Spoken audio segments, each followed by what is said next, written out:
Family Healthcast. A car crash or farming accident, someone's been shot. Would you know how to stop the bleed and help those injured before first responders arrive? Joining us is Trauma Program Manager Upstate, Milena King, and Stop the Bleed Program Director at Upstate, Anthony Scalise. Thank you both for joining us. Why is it important for people to know how to stop the bleed before emergency responders get to a scene? Yeah, so thank you so much for having us, Christy. We're super excited to be able to talk about Stop the Bleed. Like you said, it is a critical step in any life-saving trauma scenario. So severe bleeding is the #1 cause of death after injury.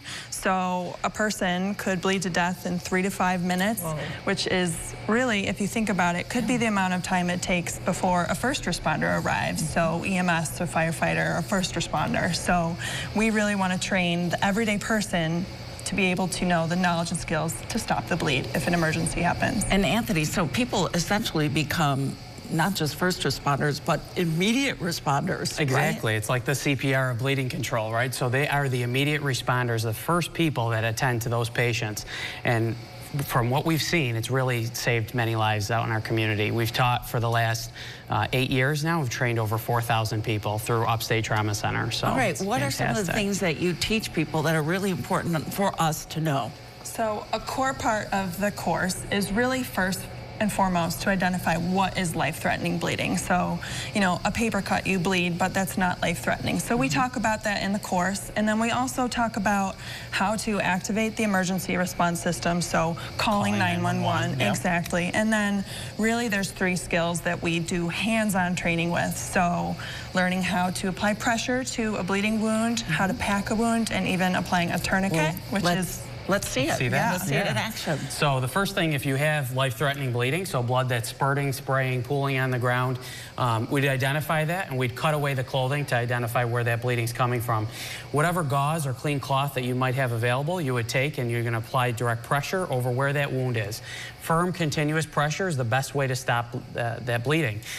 So if the subject's still bleeding, if that person's still bleeding, we're going to go ahead and take whatever gauze we have, and we might have to actually pack the wound.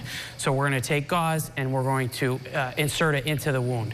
Whatever's left at that point, we're going to take, wrap all the way around or put on top with additional firm pressure. Now at that point, if the victim is still bleeding, we may have to utilize tourniquets, and these are best used for arms and legs, so the limbs. If somebody has life-threatening bleeding, we're going to go ahead and apply that to an arm. So let's say the person's bleeding from here. We're going to go ahead and remove all the slack from where the tourniquet's coming around. We're going to bring this up to about right here, and we're going to twist this windlass rod until we see bleeding stop. Okay. So there's a few steps that are involved, but if people take a full Stop the Bleed course, they'll be able to learn what it's all about. And it's all about gaining confidence, too, that you can do that. Because I got to be honest with you, I would be nervous about it. And what we found after the course is most students, because we do evaluations afterward, most students say that they feel really empowered and confident after they leave the course, knowing that they know the skills and knowledge to potentially save a life. And that's key. And you're going to do the tourniquet on me. So we'll go ahead and place it on you. So again, slide that on, right? Slide it on. We're going to go ahead and remove all the slack as we did. Right. And then once we're at this point, we're going to start twisting all the way around, watching for blood to stop. And it did stop. We're going to lock that in, bring the rest of this over, and then it's very important, we always apply this white strip that says what time did we apply it. Our trauma surgeons at Upstate need to know the exact time that that was applied. Right. Now, if you don't have these tools handy, do you also teach people how to improvise, like what you can use if you don't have this type of a tourniquet? So the American College of Surgeons says that the best tool to utilize is an actual combat application tourniquet. If you don't have one, what we recommend is just direct pressure, right?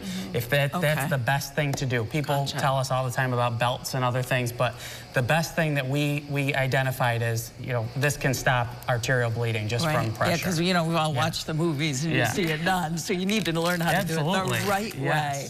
You guys are fantastic. Thank you so much, helping to save lives here in Central New York. And you can learn, too. Upstate's next Stop the Bleed course for the public will be held July 30th from 5 to 6 p.m. at HealthLink Oasis Education Site. Sign up for it Learn how to stop the bleed and save lives.